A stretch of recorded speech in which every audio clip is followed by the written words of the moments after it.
Alô, amigos do AU, recebemos hoje em nosso estúdio principal o psicólogo clínico Dr. Paulo Kautz, um profissional conhecidíssimo na grande região pelos seus, penso eu, 30 ou mais anos de atuação nessa área em Erechim, na grande região. Seja bem-vindo, doutor. Muito obrigado, agradecendo o convite, do AU, através do Júlio, principalmente, em especial, nessa temática tão importante da saúde mental das pessoas. Doutor, a sua área trata de questões assim preocupantes cada vez mais, né?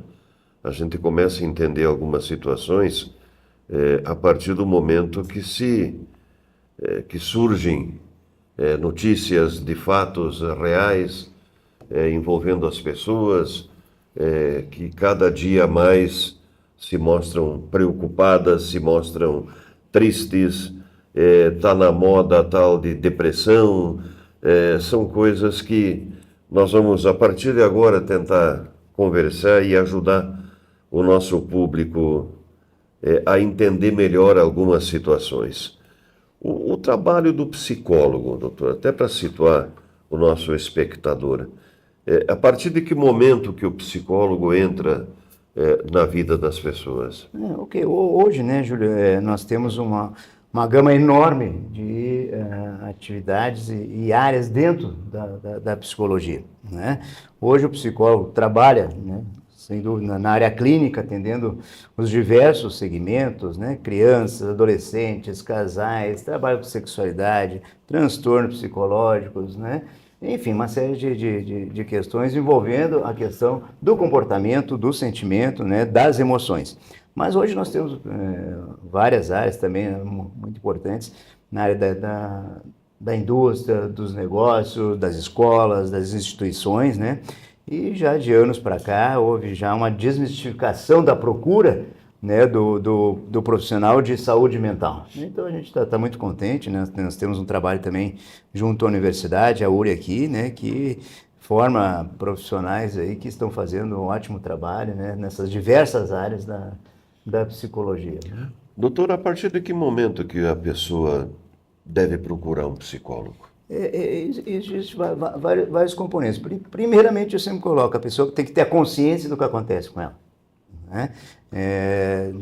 das suas dores, das suas dificuldades, em qualquer situação que interfira na condição, qualidade de vida pessoal, emocional, relacional, profissional, é o momento de procurar ajuda, Pode ter a família que ajuda, ok, os amigos, mas aquele momento de procurar ajuda profissional é onde você vai procurar alguém que, de forma técnica, possa efetivamente ajudar a poder achar melhores caminhos e, fundamentalmente, a compreensão do que acontece consigo mesmo. O trabalho psicológico em si, ele primeiramente é um trabalho de autoconhecimento, fundamentalmente. A terapia funciona, de fato, funciona muito, Funciona bastante, porque é onde você traz muitos conteúdos da tua inconsciência, daquilo que não está bem elaborado, que não está bem cristalizado, tu traz à tona, elucida, compreende, e te fortalece em cima daquilo, aprende a lidar com os seus limites, com as suas limitações e com as suas potencialidades, Eu sempre digo que o processo psicoterápico, ele parte, começa, de uma compreensão diferente da sua vida e da vida, entre aspas, a metáfora do enxergar diferente. É isso, o processo psicoterápico te dá essa compreensão e reelaboração, muitas vezes, de situações guardadas, traumáticas, que daqui a pouco, no decorrer da vida, todos temos nossos problemas, mas podem ter feito com que você não consiga ter uma evolução melhor e realização dos teus feitos em si. Doutor, em setembro nós tivemos o chamado Setembro Amarelo, Por que Setembro Amarelo? Okay. É bem importante essa temática, que a gente conversou nos bastidores, né, de trazer também esse assunto para cá. Bom, o Setembro Amarelo é um mês instituído durante o ano, né, de prevenção ao suicídio. Né? Esse mês, né,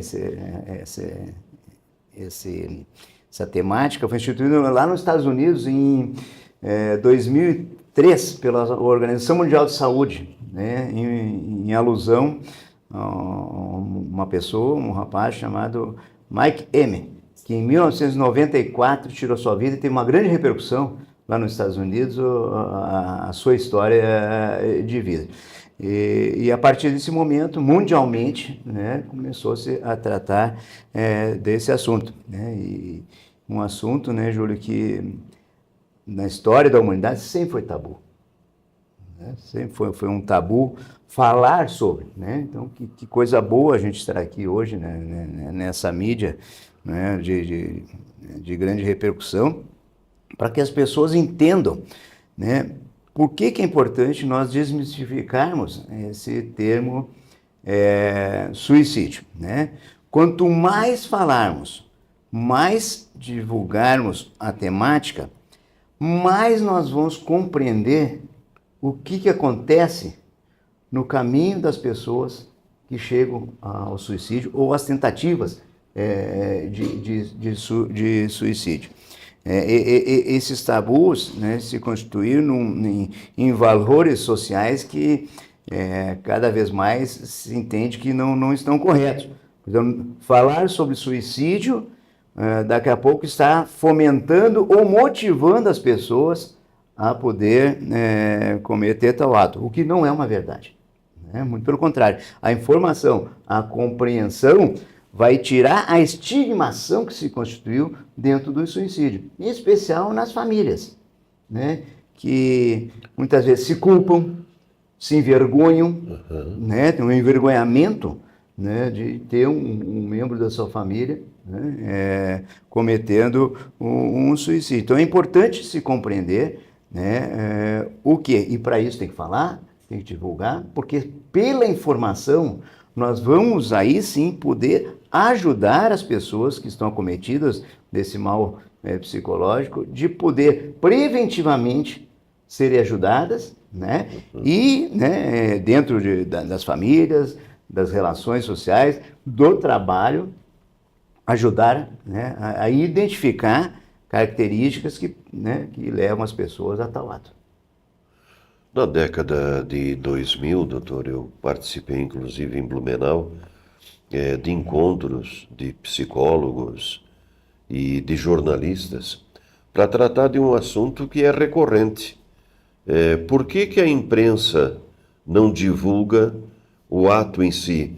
O fulano de tal se suicidou ontem, ou coisa parecida. Por que não... se dizia já na época que quanto mais se noticiar o fato, mais se estimula. Né? Tem muita gente esperando para virar notícia. Né? Pessoas que estão doentes, que estão...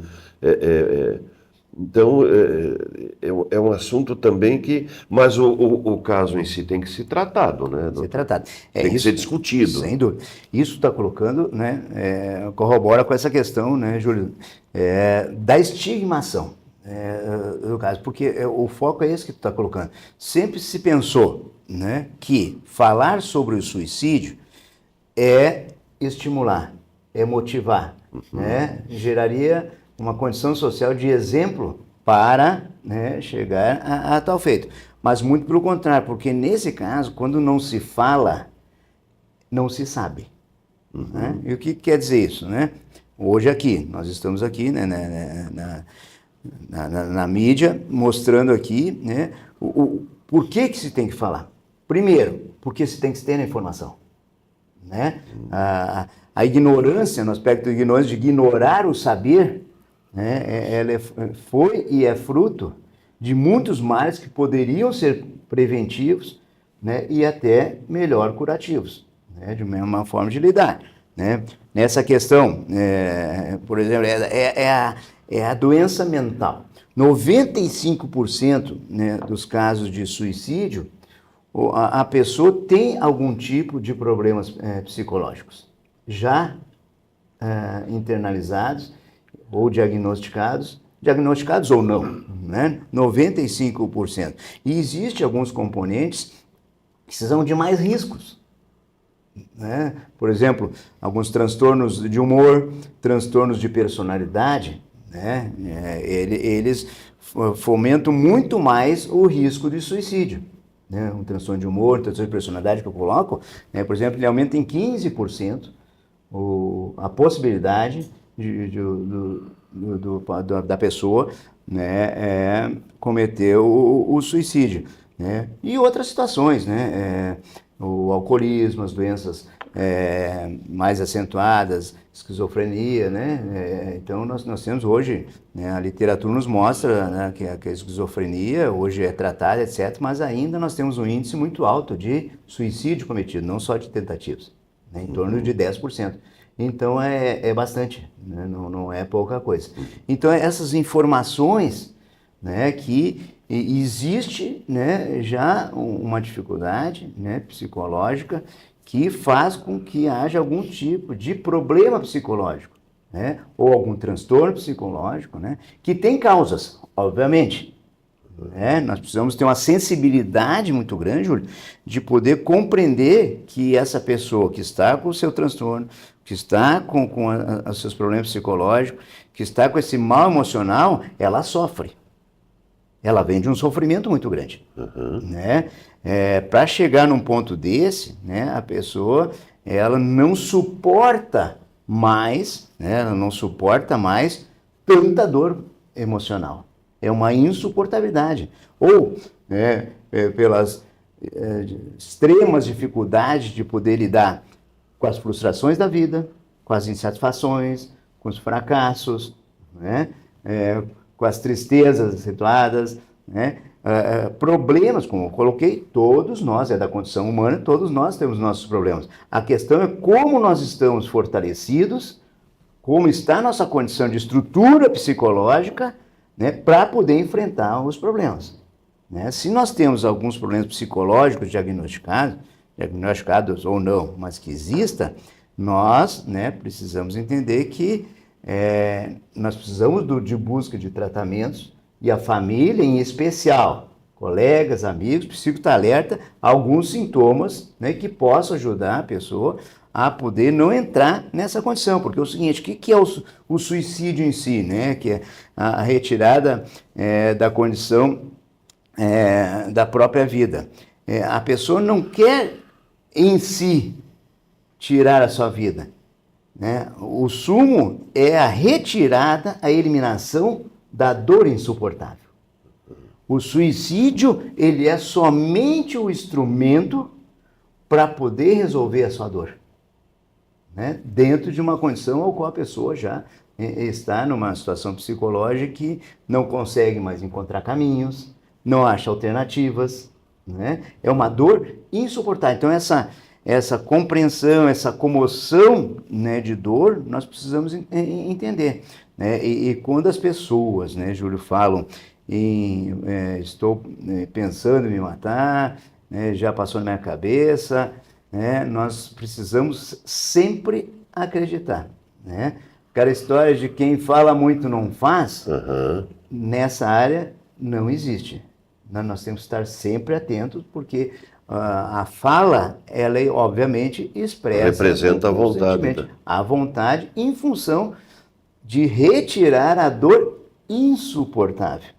Né, ao qual, dentro de, como eu coloquei, de alguns transtornos, né, de humor, transtorno de personalidade, psicopatologias mais agravantes, né, isso se potencializa.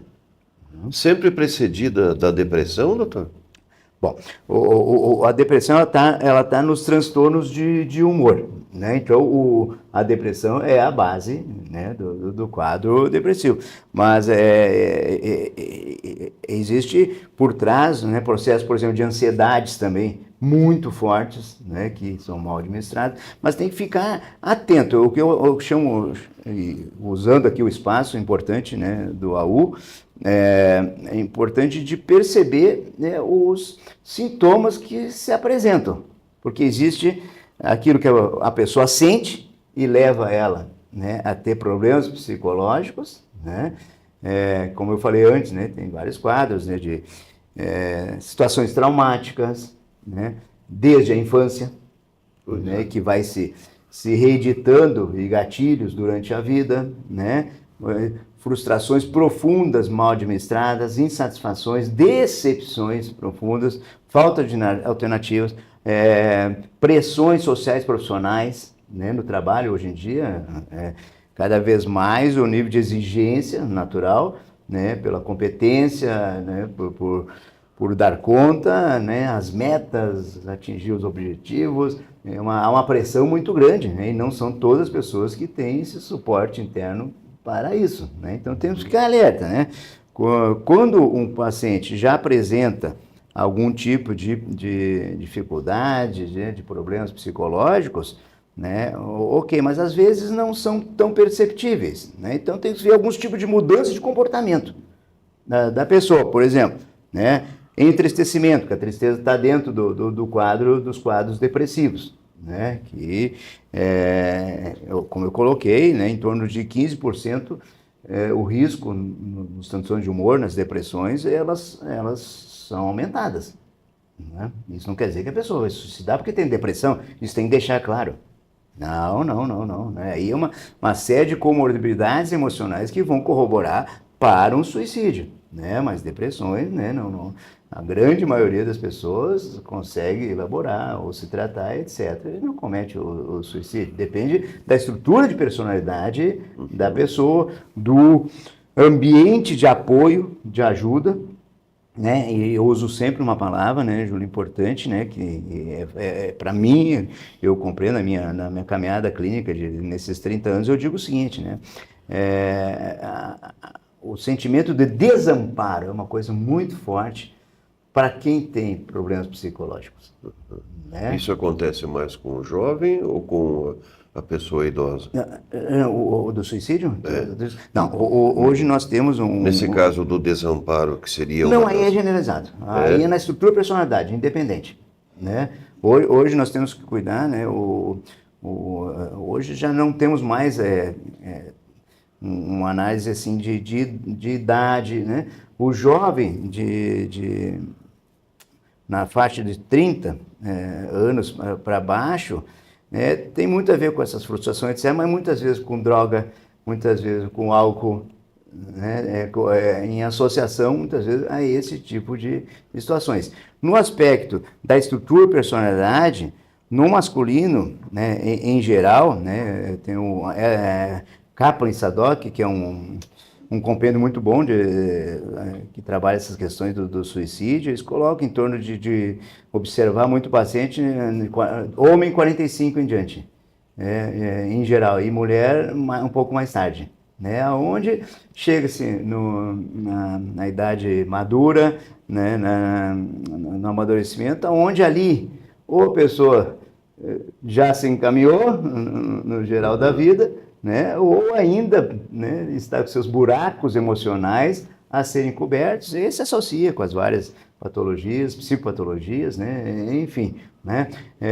Ajuda, né? A gente ajuda muito sempre a questão familiar, né? Jovens sozinhos, solteiros, com aspectos psicológicos agravantes, têm um risco também maior, né?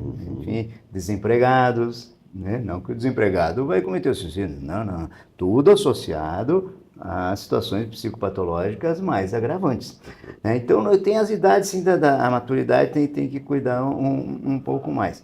A terceira idade também, o idoso, alguma coisa a mais, né? Mas, enfim, o jovem, ele lida muito,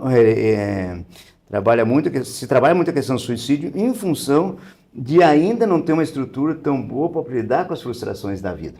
E aí eu vou fazer até um gancho, me permita, Júlio, o que está acontecendo, principalmente tu falou do jovem, né?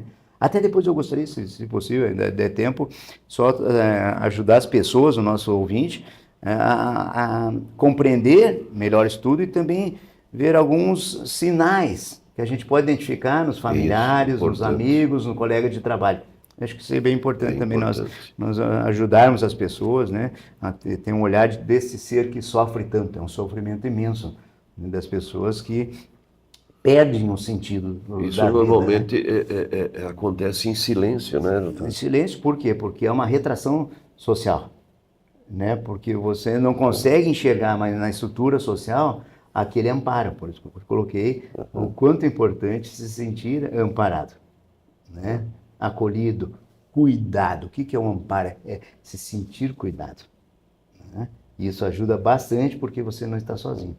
Na questão da depressão maior, da distimia, que são as situações agravantes do transtorno de humor, né? Há um recolhimento bem grande. Já vou até colocar, depois vou chegar na questão social, então, né? É o entristecimento ao recolhimento, né? Onde a pessoa, né, ela não vê mais expectativas de vida, ela entra numa condição de desânimo, não tem motivação para as coisas, porque não tem motivação. E a motivação tem a ver com o prazer. E ela não tem mais o prazer nas coisas porque isso perdeu o sentido. Ela não deseja mais, e se não deseja, não encontra o prazer. E o prazer é a nossa mobilização para a vida. Né? A pessoa se cala, né? Se cala, ela se retrai. Porque ela não tem mais ela não busca mais na estrutura social, no outro, né, nas relações, algo que possa fazer sentido para ela poder estar em socialidade, né? Cuidar do humor rebaixado, né? Pessoa muito para baixo, né? Muito entristecida, falta de energia, né? Verbalização de baixa autoestima, né? Que ninguém me Desamor, entende. ninguém me quer, ninguém me gosta, ninguém me entende, né? Eu não dou certo na vida, eu sou um fracasso, eu sou um fracassado, né? E às vezes, muitas vezes, isso é uma distorção, porque ela só vê o ponto ao qual ela se frustrou, ela só vê o ponto ao qual ela se insatisfez, né, na sua vida, claro, com uma estrutura nesse momento mais frágil para poder enxergar diferente, né? E aí ajuda do tratamento psicológico, tanto os psicólogos, psiquiatras, todos os profissionais da área de saúde mental têm um papel muito importante, né? Ninguém trabalha sozinho, né? A família, médico, psiquiatra, psicólogo, né? E várias ajudas aí que possam, né, contribuir para poder voltar a enxergar a vida de forma diferente, né? Enfim, esse isolamento social que nós falamos, cuidar das alterações do sono, da alimentação, emagreceu demais, está comendo demais, né? Tem os pontos, tem que observar mudanças de comportamento mais abrupto, né? Essas ríspidas alterações corporais. O pensamento que nós falamos negativista, o desinteresse e, fundamentalmente, né, o pensamento de morte. Como eu falei, pensamento de morte no aspecto de eliminação do sofrimento. Ela quer esse ser, essa pessoa, ela quer eliminar o sofrimento porque ela se tornou insuportável. E é isso que nós temos que compreender. Né? Que não adianta dizer para a pessoa, não, tu tem que enxergar a vida diferente, tu tem dinheiro, tu tem um carro bom, tu tem isso. Não adianta, pessoal, porque aquilo já não é suficiente para poder preencher os buracos emocionais tão grandes que instituírem em sua vida. Quantas vezes diz, mas essa pessoa tem tudo na vida, mas talvez ela não consiga ter aquilo que faz com que ela ressignifique a vida, com que ela possa dar legitimamente um significado real. Voltando no jovem, me permita, eu não gostaria de deixar de dizer, até para os nossos jovens que estão nos ouvindo aqui, né? Nossos ouvintes, né? Na nossa audiência aqui. O que existe hoje, né, Júlio? Existe, através, em especial, fomentado pelas redes sociais, Instagram, Facebook, Twitter, etc. Né? O que acontece? Existe, instituído pela sociedade, um modelo de cultura a ser seguido. O que acontece? Né?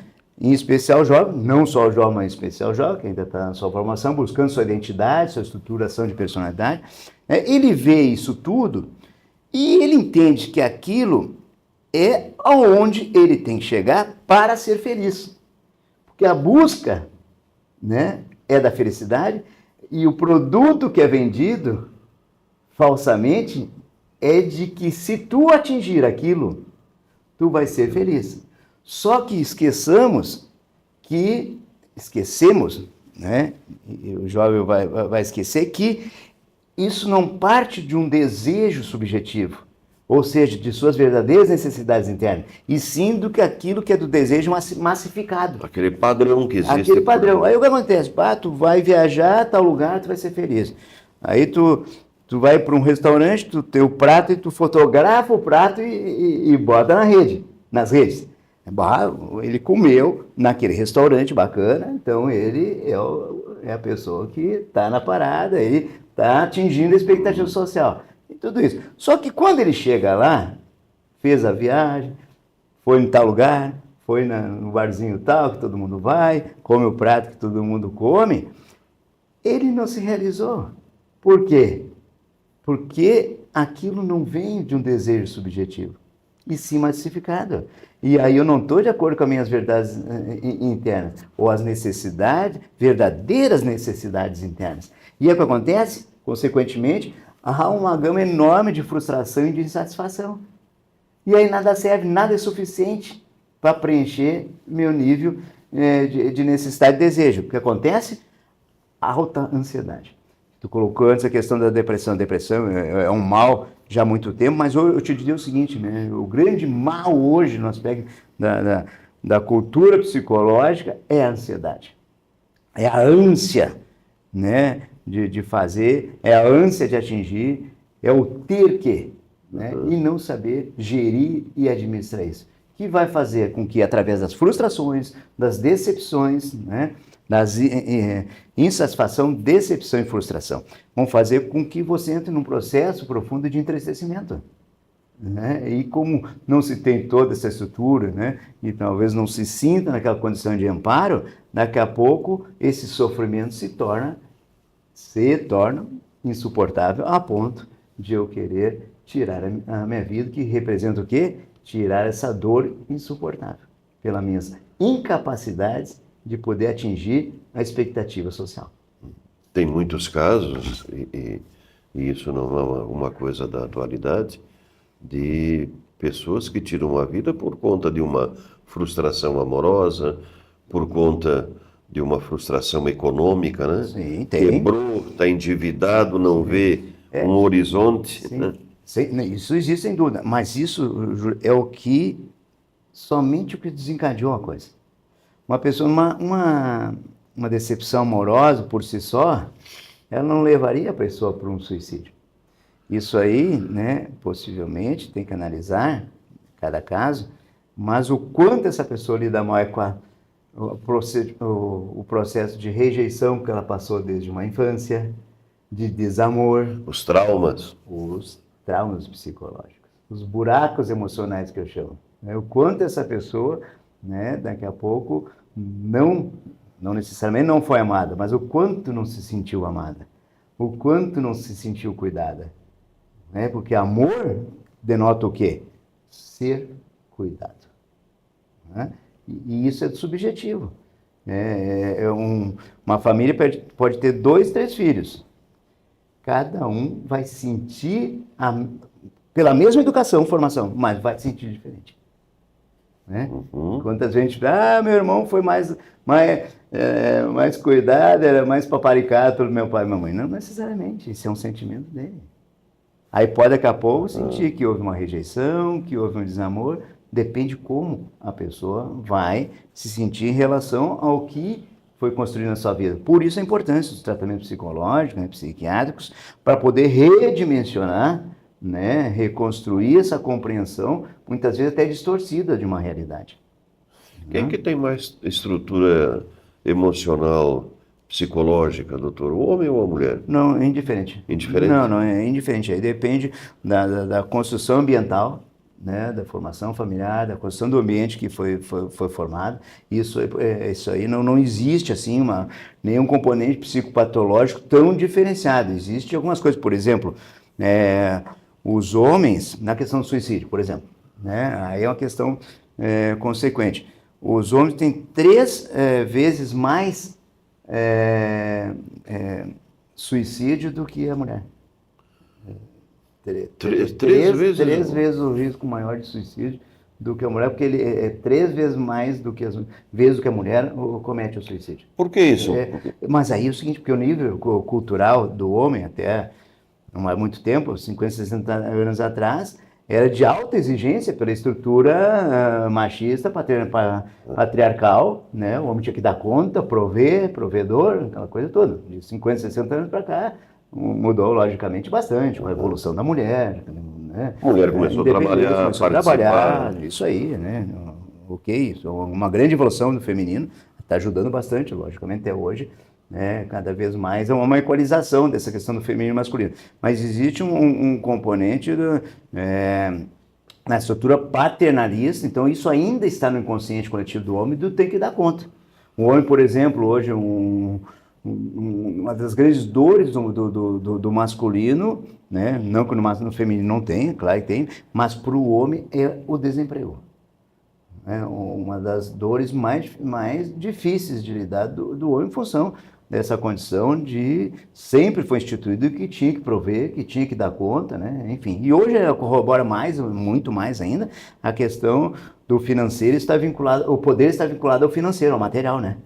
Isso tem muito a ver hoje. Porque a estrutura social coloca muito essa condição de poder e dinheiro, né? E dinheiro tu tem trabalhando, né?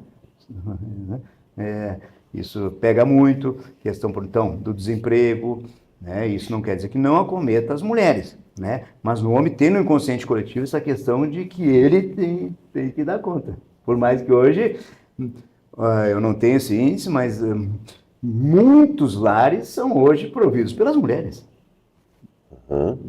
Mudou, né? Mudou, né? Ou providos ou muito bem divididos. Né? Enfim, é isso.